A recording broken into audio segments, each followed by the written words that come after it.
I didn't want my children to go to their mum's funeral because the situation was very different in that there was likely to be a huge amount of press there. It's what I'd been so busy protecting them from for so long. My natural instinct was to take them as far away from that funeral as possible, so much so we ended up in Australia. But it can be a positive for kids to go because it leads to a huge amount of questions. And these are questions they're likely to wonder about, they're likely to ask at different times, and they need the answers to it. And kids deserve to be told a version of the truth depending on how old they are and their capacity for understanding. And again, that is down to the parents.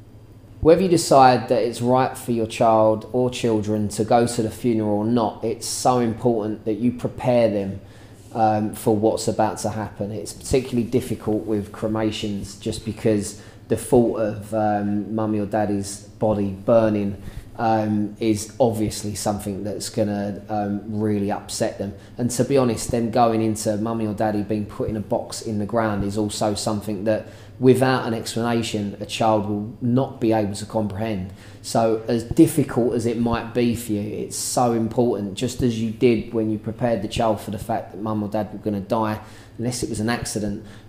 Preparation is key because it gives a child the chance to get their head around the situation, but also to ask the questions that they need to ask in order to get the answers they need, so that they understand what the story is. And like all stories, you know, you need a start, a middle and an ending to make sure that it's completely consistent throughout. I chose to tell the children that mummy was going to leave her body, she didn't need it anymore, and that she was going to go up to heaven and as a star, and that every time they look at the stars at night, the brightest one is always mum. That really comforted them. It was a story that was given to them consistently and something that they've always remembered, and every time we look up and there's stars, they mention there's mummy up there. So that story worked particularly well for us. You might choose something different. It's up to you what you choose, but choose something and be consistent throughout.